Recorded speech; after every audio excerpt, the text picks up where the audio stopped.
El 6 de septiembre de 1930, un golpe de Estado liderado por el general retirado José Félix Uriburu derroca al gobierno popular de Hipólito Yrigoyen.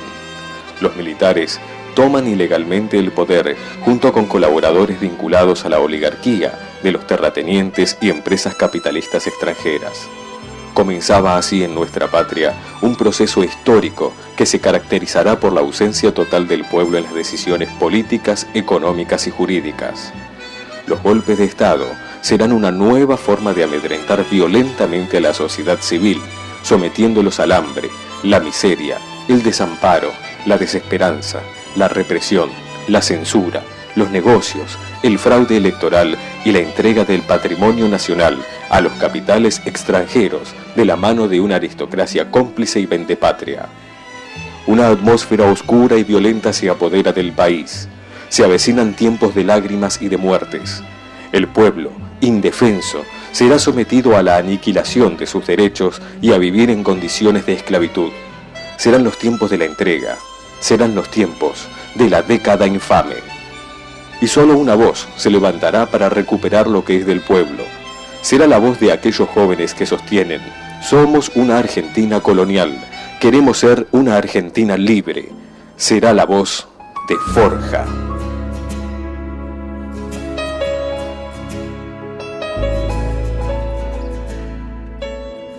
Un año antes del golpe de Estado, en 1929, en los Estados Unidos quiebran los bancos, provocando el más grande estallido financiero mundial conocido hasta la época. La producción industrial decae, el consumo se reduce, la desocupación se esparce por todo el mundo generando suicidios, hambre y mortalidad, provocando a su paso grandes tensiones sociales. En el mundo la pobreza no alcanzó solo a campesinos y obreros, sino que se extendió a empleados profesionales y pequeños capitalistas. La crisis se sintió en especial en los países de América Latina, que eran productores de materia prima y vieron cómo sus exportaciones se redujeron bruscamente, ya que no podían vender. Fue lo que se llamó la crisis del año 1929. La gran excusa para el golpe de Estado fue que el presidente Yrigoyen era un inútil, un ineficaz frente a la crisis económica que estaba sufriendo nuestro país, donde había aumentado el desempleo y el descontento social.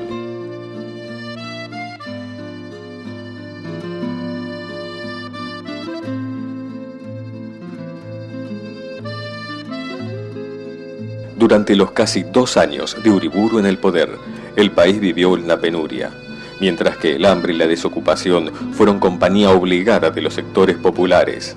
Sin embargo, fueron suficientes para destituir a los gobernadores, cerrar el Congreso de la Nación y gobernar bajo el estado de sitio, la ley marcial y la pena de muerte. Impunemente fusiló, deportó, torturó y detuvo a opositores y sindicalistas. Para calmar la agitación popular, en 1931 se realizan elecciones para gobernador en la provincia de Buenos Aires. Gana el radical Honorio Pueyrredón. Por supuesto, Uriburu anula las elecciones. El triunfo del radicalismo puso de manifiesto el aislamiento de los golpistas y la falta de consenso que tenían con el pueblo. Los radicales prepararon un golpe que no tuvo éxito, pero le sirvió de pretexto a los usurpadores para perseguir al Partido Radical, cerrando sus locales, clausurando sus publicaciones y llevando a la cárcel y exiliando a muchos de sus dirigentes. La única salida posible para el régimen fue entonces la prohibición lisa y llana de las mayorías nacionales. Esto significó la exclusión total de la Unión Cívica Radical, que estaba fragmentada y dividida, y abrió el camino a la presidencia al general Agustín P. Justo. La Unión Cívica Radical estaba rota. Había quienes apoyaban aún a Yrigoyen y otros que se llamaban antipersonalistas, en oposición al líder radical.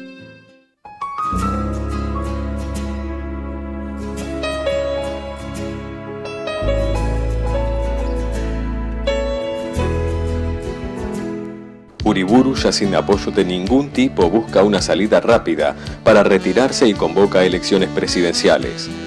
Los partidarios de la continuidad de un gobierno militar apoyan al general Agustín P. Justo, quien cuenta con la total colaboración del ejército, que junto con los conservadores formarán una alianza que se llamará La Concordancia.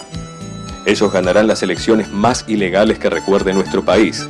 Por eso a ese método se lo conocerá como fraude patriótico, porque reemplazó los resultados electorales, secuestró los documentos para votar, robó y sustituyó urnas, persiguió policialmente a los votantes. Absolutamente todo lo necesario para que Ajusto y su vicepresidente, Julio Argentino Roca Hijo, ganaran las elecciones. Era la Argentina liberal que imponía su proyecto de sometimiento. Desde el comienzo de su gestión, el presidente Justo dio signo de quiénes serían los beneficiados. Su gabinete de gobierno estaba integrado por hombres de la oligarquía política tradicional, conservadores y radicales contrarios a Irigoyen. El gobierno de Justo aplicará un recetario económico que aumenta los lazos de dependencia con el Imperio Británico, que habría entrado en crisis. En 1932, Gran Bretaña decide efectuar sus compras en países vinculados con ella por lazos históricos y culturales, es decir, casi todas sus colonias, provocando el pánico de la oligarquía ganadera argentina y sus políticos, ya que la Argentina era el principal proveedor y no era una colonia inglesa. Ante esta situación, el vicepresidente Roca, en 1933, firma el tratado Roca-Runciman, que estipula lo siguiente: Gran Bretaña aseguraba comprarle a la Argentina los productos agrícolas. A cambio, la Argentina prometía proteger la venta de productos británicos, inclusive frente a la competencia de productos nacionales, garantizar a los frigoríficos ingleses el monopolio de las exportaciones de carne, trato favorable a los inversionistas británicos, no aumentar los impuestos aduaneros a las mercaderías inglesas. Todo lo que Inglaterra pagara por compras, una parte volvería a Inglaterra para el pago de la deuda externa. En realidad, lo que se había firmado era la venta de productos de la oligarquía argentina a cambio del control del desarrollo argentino. Junto con este tratado, se firma un acuerdo por el cual se crea el Banco Central, que significó entregar la suma del poder económico y financiero argentino a una sociedad con predominio inglés. Argentina tenía obligaciones pero no derechos. Por último, el tratado ponía en manos inglesas el monopolio del transporte en subterráneos, trenes y colectivos. A fin de que Inglaterra nos tuviera en cuenta, Roca no tuvo empacho en decir: la República Argentina, por su interdependencia recíproca, es, desde el punto de vista económico, una parte integrante del Imperio Británico.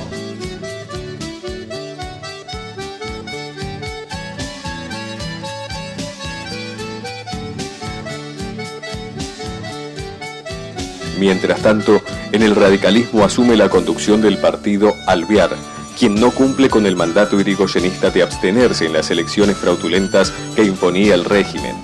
En 1935, el radicalismo vuelve a la lucha electoral y se integra al sistema legitimándolo e inclusive llegando a algunos de sus hombres a participar en casos de corrupción. Pero aparecerá en escena un movimiento ideológico surgido de la Unión Cívica Radical y acelerado por la muerte de Hipólito Yrigoyen.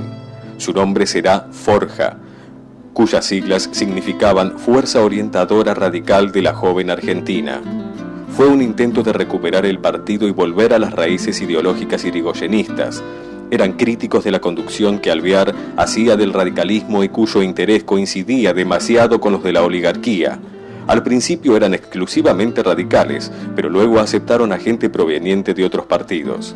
Entre ellos se contaban Arturo Jaureche, Homero Mansi, Raúl Scalabrini Ortiz, Luis de Lepiane, Juan Fleitas, Gabriel del Mazo, Manuel Ortiz Pereira, Félix Ramírez García, Oscar López Serrot, Atilio García Melid, Jorge del Río, Darío Alessandro y Oscar Correa, entre otros. En total, sumaban 113 miembros. Las intenciones de Forja fueron muy claras: antioligárquicas, antiimperialistas, antimonopólicos y latinoamericanistas. Por supuesto que con estas intenciones no contarán con el beneplácito del gobierno ni de los medios de difusión, pero se dedicarán a una tarea esclarecedora sobre todos los actos de corrupción y de colonialismo que el gobierno de Justo estaba llevando a cabo. En sus 10 años de vida, los forjistas dieron unas 4.000 conferencias y publicaron cuadernos con artículos de denuncia. El acto público, el periodismo independiente, las conferencias, los numerosos libros, los cuadernos fueron sus armas. Se manifestaban en contra de todo imperialismo, ya sea británico o norteamericano, y acusaban a la oligarquía de ser los principales agentes en la penetración económica, política y social. Con fuerza, con precisión, con documentos, con verdad, forja e impuso un estilo en la vida política argentina, dando al movimiento nacional sus banderas y sus verdades, que hasta hoy perduran.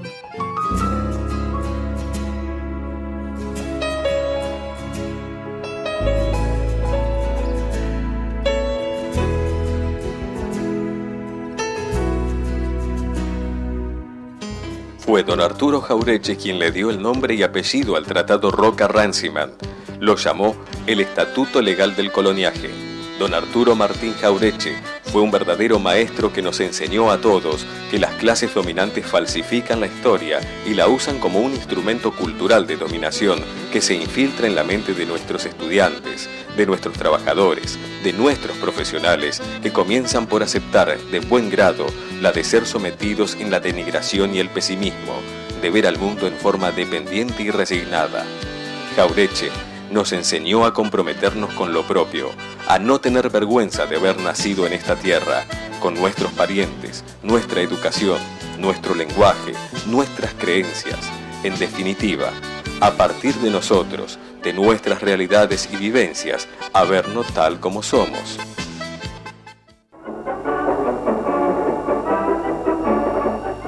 Con una destacada ceremonia se inaugura la sucursal del Banco de la Provincia de Buenos Aires en la vecina localidad de Merlo. Están presentes el vicegobernador de la provincia y el ministro de Gobierno y la totalidad de los directores de la primera institución de crédito provincial. El nuevo edificio es bendecido y de inmediato hace uso de la palabra el presidente de la institución, doctor Arturo M. Jauretche.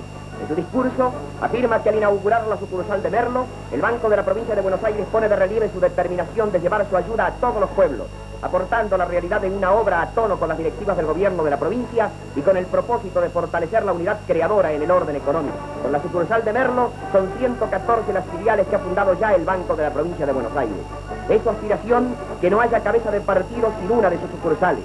Y en más de un caso, según la expresión de sus autoridades, habrá de adelantarse sus inmediatas conveniencias para ser el agente propulsor de la incipiente industria y del pequeño comercio, mirando siempre hacia el porvenir. Reconoció en el pueblo trabajador la fuerza irrefrenable y el motor de los intereses nacionales, que es en el pueblo el único que puede llevar adelante un programa y un pensamiento nacional.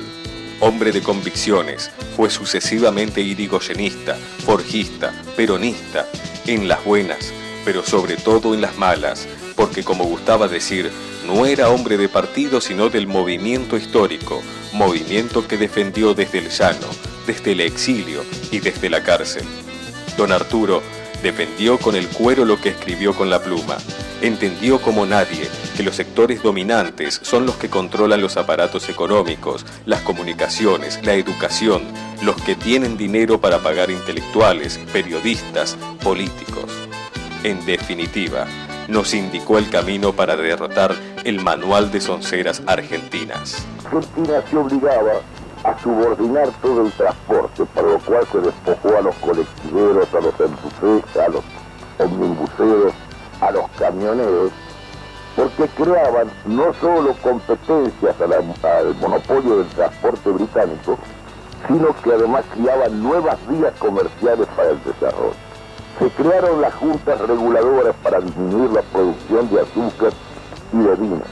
Es decir, fue el Estatuto Legal del Coloniaje fue todo un mecanismo destinado a impedir el progreso del país y el trabajo para la gran masa de pobladores que crecía y que ya no cabía en la producción agraria. Otro de los grandes pensadores nacionales de este proceso fue Raúl Scalabrini Ortiz. Scalabrini comenzará a analizar y criticar la realidad nacional cuando observa lo que pasa en la década infame. Comenzará con el estudio de los problemas económicos del país, dejando en evidencia la oligarquía a través del control de la educación y la cultura para beneficio propio. Realizará un estudio detallado del Pacto Roca-Runciman, por el cual nuestra aristocracia criolla se somete vergonzosamente a los dictados británicos, llegando a una catastrófica conclusión. La Argentina era una colonia inglesa, los principales resortes económicos estaban en sus manos. En sus estudios llegó a desentrañar con claridad la red de dominación británica que comenzaba con los ferrocarriles, continuaba con los frigoríficos y terminaba con los seguros y barcos británicos, para concluir la ruta de la carne argentina en un sistema que solo beneficiaba a unos pocos argentinos y a muchos británicos. Todo este sistema se completaba con el regreso de los barcos cargados de manufacturas inglesas, que ahogaban e impedían el desarrollo de una industria nacional.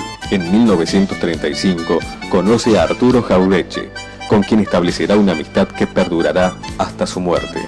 En 1936 establecerá un contacto más fluido con Forja, participando de conferencias y redactando los famosos cuadernos de Forja, donde abordaba los temas centrales de la dependencia argentina: los ferrocarriles, el endeudamiento financiero y el petróleo.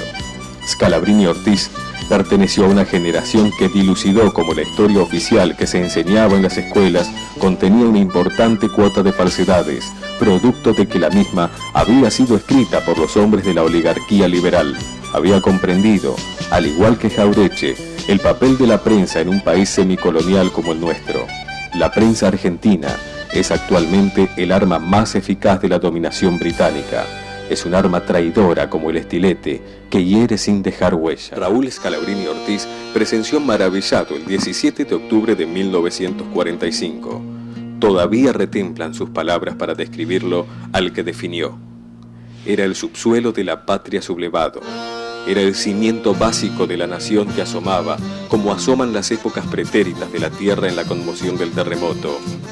Era el sustrato de nueva idiosincrasia y de nuestras posibilidades colectivas. Era el de nadie y el sin nada de una multiplicidad casi infinita de gamas y matices humanos, aglutinados por el mismo estremecimiento y el mismo impulso, sometidos por una misma verdad que una sola palabra traducía.